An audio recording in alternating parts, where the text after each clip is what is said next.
ഉപദേഷ്ടാരമീശ്വരം വ്യാപകം സർവലോകാനാം കാരണം തം ഭജമ്യഹം. ശങ്കരം ശങ്കരാചാര്യം കേശവം ബാദരായണം സൂത്രഭാഷ്യകൃതൗ വന്ദേ ഭഗവന്തൗ പുനഃ പുനഃ. സദാശിവസമാരംഭം ശങ്കരാചാര്യമധ്യമാം അസ്മദാചാര്യപര്യന്താം വന്ദേ ഗുരുപരമ്പരാം. ബോധാനന്തം ച കല്യാണം ഫലാനന്തമാത്മജം സച്ചിദാനന്തമാത്മജം അച്യുതാനന്തഗുരും. അമൃതാത്മാക്കളെ, കാലം വളരെ വേഗത്തിൽ ഓടുകയും ഒപ്പം വളരെ ദ്രുതഗതിയിൽ ലോകം ഒന്നായിത്തീരുകയും ചെയ്യുന്ന ഒരു കാലഘട്ടത്തിലാണ് നാം ജീവിക്കുന്നത്. ആഗോളവൽക്കരണം ഏതാണ്ടിന്ന് വൈദ്യശാസ്ത്രത്തിലും കൃഷിയിലും കച്ചവടത്തിലും ആധ്യാത്മികതയിലും വരെ സഞ്ചരിച്ചുകൊണ്ടിരിക്കുമ്പോൾ പല പഴയ സംസ്കാരങ്ങളുടെയും പല പഴയ ജീവിത രീതികളുടെയും അന്ത്യം കുറിക്കുവാനോ അതുമല്ലെങ്കിൽ അവയെ വേറൊരു രൂപത്തിൽ രൂപപ്പെടുത്തിക്കൊണ്ട് മറ്റൊന്ന് രൂപം കൊള്ളുവാനോ ഇടയുള്ള ഒരു സമയത്താണ് നമ്മളിങ്ങനെ കണ്ടുമുട്ടുന്നത്. മിക്കവാറും ഇത്തരം പദ്ധതികൾക്കൊക്കെ വ്യക്തമായ ധാരണകളും വ്യക്തമായി രൂപപ്പെടാവുന്ന സംവേദനങ്ങളും ഉണ്ടെന്നുള്ളത് തീർച്ചയാണ്. ഈ ദശാസന്ധിയിൽ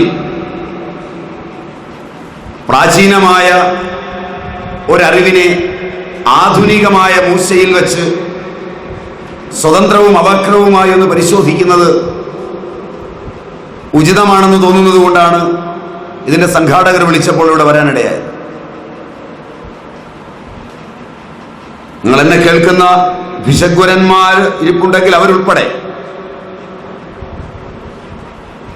പുറത്തു പറയുന്നതും ഒരുപക്ഷെ വിചാരിക്കുന്നതും വലിയ മീറ്റിങ്ങുകളിലൊക്കെ അപകടമില്ലാതെ ആയുർവേദത്തെയോ ഭാരതീയ സംസ്കാരത്തെയോ ആധ്യാത്മികതയെയോ ഒക്കെ പുകഴ്ത്തി പറയുമെങ്കിലും അതൊക്കെ ഒരു മതമെന്ന നിലയിൽ വിശ്വാസമെന്ന നിലയിൽ പുകഴ്ത്തുന്നു എന്നല്ലാതെ ആഴത്തിൽ അതിൻ്റെ അടിത്തട്ട് കാണുവാൻ ശ്രമിച്ചിട്ടോ അതിനെക്കുറിച്ച് പഠിക്കുവാൻ സമയം ചെലവഴിച്ചിട്ടോ ആയിരിക്കാൻ ഇടയില്ലെന്ന ഒരു വിചാരത്തോടു കൂടിയാണ് ഞാനേതായാലും പറയാൻ തുടങ്ങുന്നത്. തെറ്റുണ്ടെങ്കിൽ എന്നോട് പൊറുക്കണം. ഏതൊരു ആളിനെയും പോലെ അവൻ്റെ സംസ്കാരത്തോടും അവൻ്റെ പാരമ്പര്യത്തോടും ഒക്കെ മർമ്മത പുലർത്തണമെന്ന ഒരു നിർബന്ധത്തിൻ്റെ പേരിൽ പല മീറ്റിങ്ങുകളിലും പലപ്പോഴും ഉപ്പ കാനയുണ്ടായിരുന്നു എന്ന നിലയിൽ നമ്മളൊക്കെ പറഞ്ഞു പോരാറുണ്ട്. പക്ഷെ അവ എത്രത്തോളം ആഴമുള്ളതാണ് എന്ന് ചിന്തിക്കാറില്ലെന്ന് തോന്നുന്നു. കാരണം കേരളത്തിലെ അതിർപ്രഗൽഭ സ്ഥാപനങ്ങളിൽ ഒന്ന് അടുത്ത കാലത്ത് പനിയെ വരെ പുനർനിർവചിക്കുകയുണ്ടായിട്ടുണ്ട്. ഹൈപ്പോതലാമസ് സിദ്ധാന്തത്തെ വേറെ രൂപത്തിൽ ആയുർവേദത്തിൽ അവതരിപ്പിച്ചുകൊണ്ട് ആയുർവേദത്തിന് പുതിയൊരു വീക്ഷണം വേണമെന്നും പുതിയൊരു സംസ്കാരം വേണമെന്നും പുതിയ രീതിയിൽ മരുന്നുകളെ ആധുനിക കാലഘട്ടത്തിനനുസരിച്ച് ഇറക്കാൻ കഴിയണമെന്നും ഒക്കെയുള്ള മത്സരബുദ്ധിയോടുകൂടി മിക്കവാറും ഭാരതീയരായ ഭിഷഗ്വര പ്രമാണിമാർ വരെ ശ്രമിച്ചുകൊണ്ടിരിക്കുകയാണ്. എന്നാൽ ഈ സമയത്തെല്ലാം പടിഞ്ഞാറ് വളരെ വിപുലങ്ങളായ പഠനങ്ങൾ നടന്നുകൊണ്ടിരിക്കുകയാണ്. 5 മില്ലിഗ്രാമോ 25 മില്ലിഗ്രാമോ ഉള്ള ഒരു മരുന്ന് ദ്രവ്യവിജ്ഞാനത്തിന്റെ അന്തസ്ഥ തലങ്ങളിലേക്ക് കടന്നു ചെന്നാൽ അത് 5 മില്ലിഗ്രാമായി കഴിക്കുന്നതിന് പകരം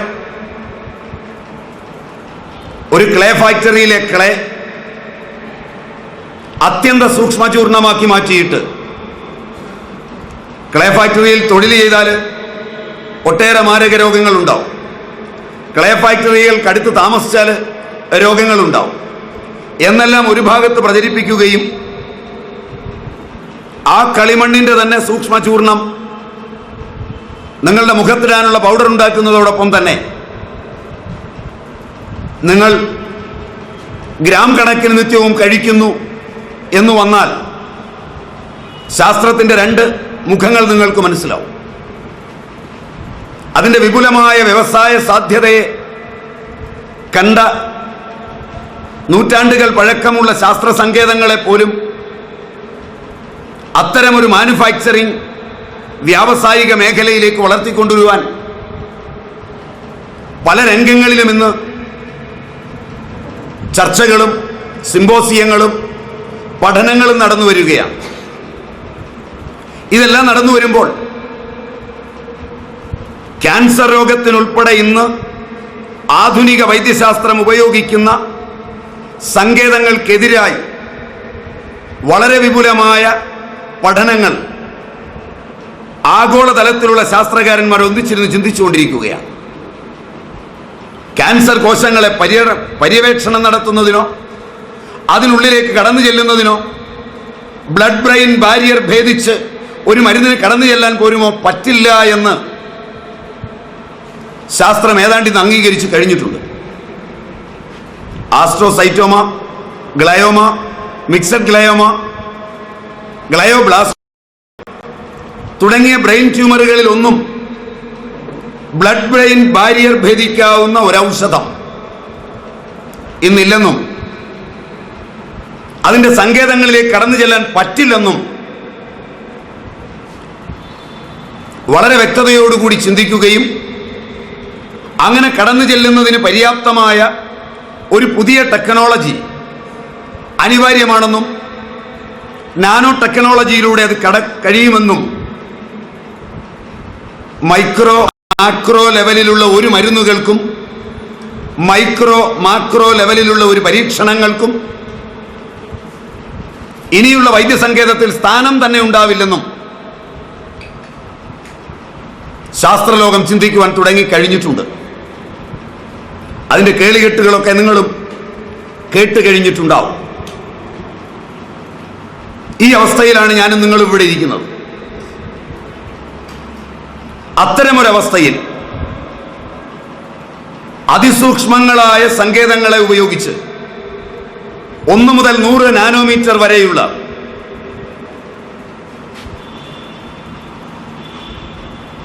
മീറ്റർ എത്രയാണോ ആ 1 മീറ്ററിന്റെ 10⁹ പാർട്ട് വരുന്ന നാനോമീറ്റർ ആ തലത്തിലേക്ക് വസ്തുവിനെ കൊണ്ടുവന്നാൽ മാത്രമേ എൻസൈമുകളുടെയും ഹോർമോണുകളുടെയും ഒക്കെ ലോകത്തേക്ക് വൈദ്യശാസ്ത്രത്തിന് കടന്നു ചെല്ലാൻ പറ്റൂ എന്ന് ഇന്നാണ് വൈദ്യശാസ്ത്രവും നാനോ ടെക്നോളജിയും ഒന്നിച്ചിരുന്ന് ചിന്തിക്കാൻ തുടങ്ങിയിരിക്കുന്നത്. ഇതാണ് ആധുനിക കാലഘട്ടം. ഈ കാലഘട്ടത്തോട് മല്ലിടാൻ അന്ധവിശ്വാസ ജടിലമായ അനാചാര പ്രചോദിതമായ കലത്തിലും ചട്ടികളിലുമൊക്കെ ഉണ്ടാക്കുന്ന നിങ്ങളുടെ മരുന്നുകൾക്ക് സങ്കേതപരമായി കഴിയുമോ? നിലനിൽപ്പ് നാളെ ഉണ്ടാകുമോ? ശാസ്ത്രീയമായി തുറന്ന മനസ്സോടെ അതിനെ നേരിട്ടിട്ട്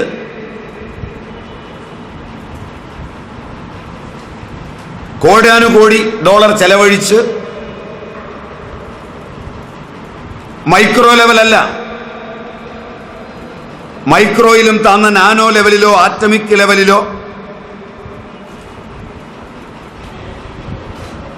ഉപകരണങ്ങളും ആയുധങ്ങളും ഒക്കെ ഉണ്ടാക്കുവാൻ ശാസ്ത്രം ചിന്തിക്കുന്ന ഈ കാലത്ത്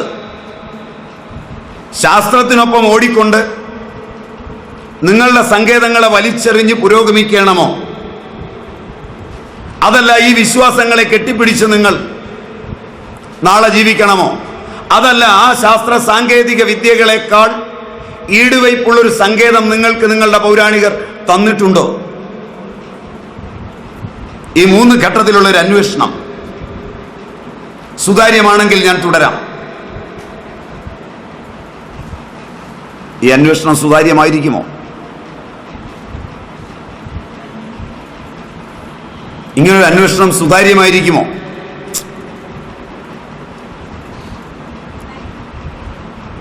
ആണെങ്കിൽ മാത്രം ഞാൻ തുടരാം. കാരണം വളരെ പ്രാചീനമായ ആയുർവേദത്തിന് കഴിഞ്ഞ 10 കൊല്ലത്തെ പത്രങ്ങളിലൂടെ നിങ്ങൾ നോക്കിയാൽ വ്യക്തമായ ഡയഗ്നോസിസ് പന്ഥാവില്ല. പ്രമുഖ പത്രങ്ങളെല്ലാം എഴുതിയതാണ് പലതവണയായി. ആയുർവേദത്തിന് രോഗം ഡയഗ്നോസ് ചെയ്യാനുള്ള കഴിവ് പോലുമില്ല. ഒരു മന്ത്രി സമ്മേളനത്തിലിരിക്കുമ്പോൾ വളരെ ഉയർന്ന ഒരു ആധ്യാത്മിക ഔന്നത്യത്തിലുള്ള ഒരാൾ മന്ത്രിയോട് പറഞ്ഞത് തന്നെ, നിങ്ങൾ ഗവൺമെന്റ് സഹായിക്കുമെങ്കിൽ ആയുർവേദത്തിന് രോഗം ഡയഗ്നോസ് ചെയ്യാനുള്ള ഒരു സിദ്ധാന്തം ഞങ്ങൾ ഇവിടുന്ന് രൂപപ്പെടുത്താം. ചരകന്റെയോ സുശ്രുതന്റെയോ വാഗ്ഭടന്റെയോ മാധവനിദാനകാരന്റെയോ കാലത്തൊന്നും രോഗം നിർണയിക്കാനുള്ള യാതൊരു ബന്ധാവും ആയുർവേദത്തിനില്ലെന്ന് ജനങ്ങളെ തിരിച്ചറിയിപ്പിക്കുന്ന വലിയൊരു വാർത്തയായിരുന്നു അത്. ശാസ്ത്രീയമായി കണ്ടുപിടിച്ച ഒരൗഷധം പോലും ആയുർവേദത്തിനില്ല. എവിടുന്നെങ്കിലും ഏതോ കാലത്ത് എന്തോ രോഗം വന്നപ്പോൾ നിവൃത്തിയില്ലാതെ ഓടിച്ചെന്ന് എടുത്തു കൊടുത്ത ഒരു ചെടിയോ ഇലയോ വേരോ ശരിയായ ശാസ്ത്രീയ ജ്ഞാനമില്ലാതെ ഉണ്ടാക്കി കൊടുക്കുന്ന കുറെ കഷായങ്ങളും ലേഹ്യങ്ങളും ആസവങ്ങളും അരിഷ്ടങ്ങളും ഘൃതങ്ങളും ഗുളികകളും ഒക്കെയാണ് ആയുർവേദത്തിലുള്ളത്. വ്യക്തമായ ശാസ്ത്രീയമായ പരീക്ഷണം നിരീക്ഷണം നടത്തി ഘടകങ്ങളെയെല്ലാം പഠിച്ചുണ്ടാക്കിയതാണ് ആധുനിക വൈദ്യശാസ്ത്രം. അതുകൊണ്ട് നിങ്ങൾ കാണുന്ന എണ്ണയും കുഴമ്പും ഒന്നും തലയിലും ദേഹത്തും തേക്കരുത്. കണ്ണിൽ കാണുന്നതെല്ലാം വാങ്ങിച്ച് കഴിക്കരുത് മരുന്നാണെന്ന് പറഞ്ഞ്.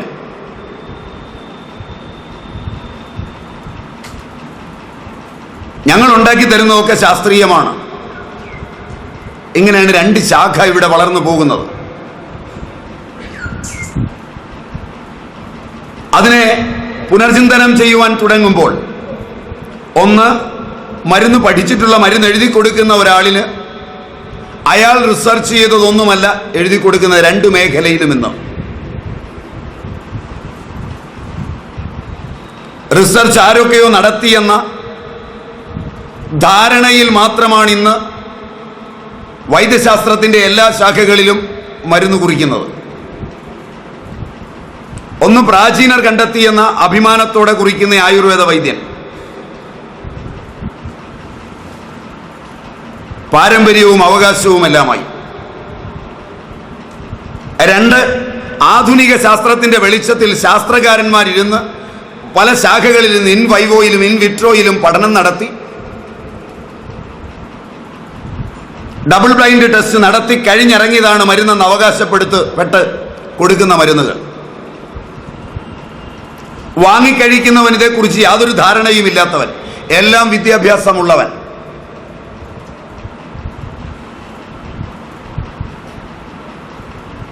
എല്ലാം പണം ധാരാളമുള്ളവൻ, ഈ ദശാസന്ധിയും കൂടി കണക്കിലെടുത്തിട്ട് വ്യക്തതയോടുകൂടി പ്രാചീനമായ ഔഷധ സങ്കേതത്തെ, അതിന് കൃത്യമായ പഠനങ്ങളുണ്ടോ?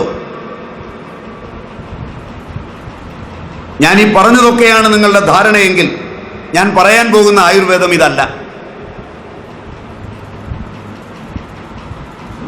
പൂർവരൂപവും നിദാനവും സംപ്രാപ്തി വിവരണവും കൃത്യതയോടെ നിർണയിച്ചിട്ടുള്ള,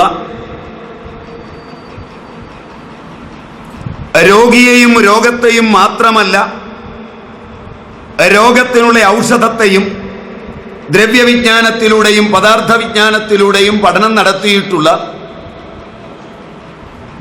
അതിപ്രാചീനമായൊരു സങ്കേതത്തെക്കുറിച്ചാണ്.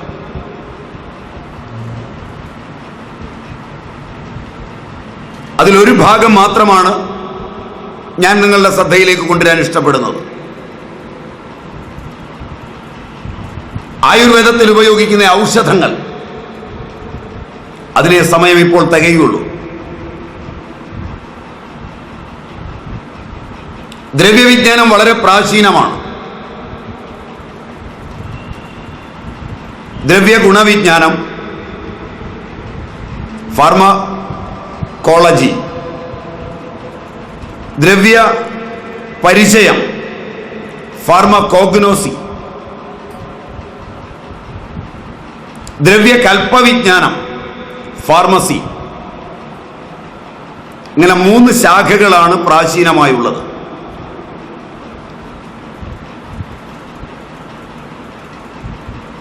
ദ്രവ്യത്തെ അതിൻ്റെ സൂക്ഷ്മരൂപത്തിലേക്ക് കൊണ്ടുപോകുമ്പോൾ പൃഥ്വി, അപ്പ്, തേജസ്, വായു, ആകാശം, 4 ഭൂതങ്ങളെ, സ്ഥൂലഭൂതങ്ങളെയും അവയുടെ തന്മാത്രകളായ സൂക്ഷ്മഭൂതങ്ങളെയും ഭൂതപരമാണുക്കളെയും പ്രത്യേകം ശ്രദ്ധയോടെ പഠിക്കുകയും ഭൂതപരമാണുക്കൾക്ക് ഉൽപ്പത്തിയോ നാശമോ ഇല്ലെന്ന് വ്യക്തമായി രേഖപ്പെടുത്തുകയും ചെയ്തവരാണവർ.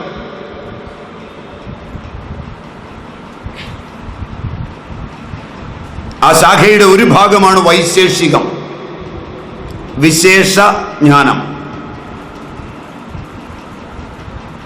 ഒരു വസ്തു മറ്റൊന്നിൽ നിന്ന് വ്യത്യസ്തമായിരിക്കുന്നതിനെയാണ് വൈശേഷികം അല്ലെങ്കിൽ വിശേഷജ്ഞാനം എന്ന് പറയുന്നത്.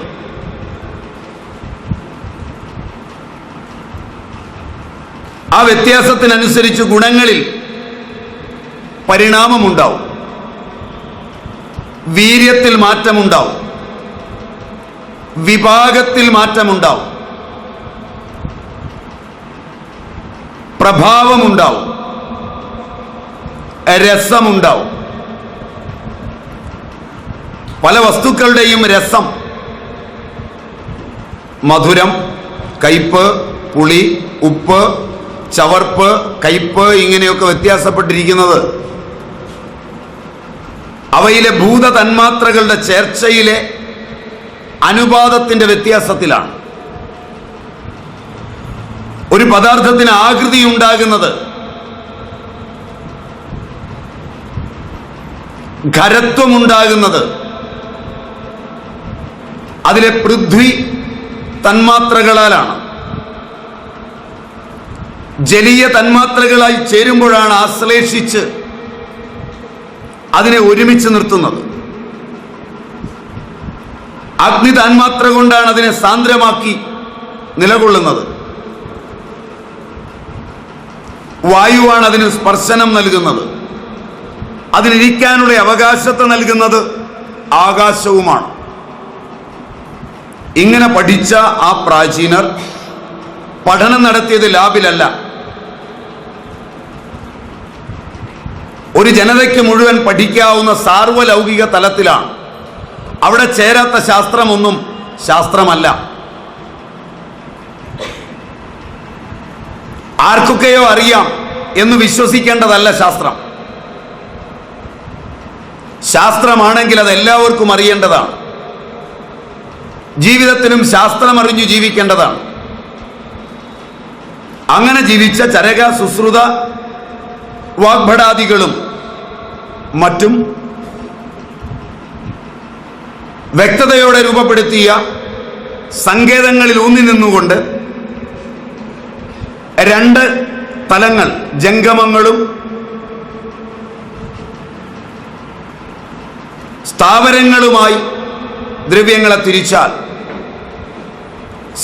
ജന്തുക്കളും മനുഷ്യരും ആ വർഗം ജംഗമങ്ങളാണ്.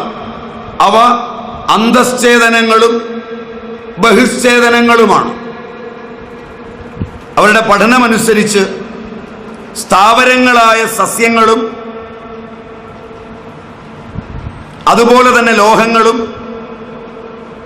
അതേപോലെ തന്നെ ധാതു ലവണങ്ങളും എല്ലാം അടങ്ങുന്ന ലോകം, വിഷയലോകം, സ്ഥാവര ലോകം അന്തശ്ചേതനങ്ങളാണ്.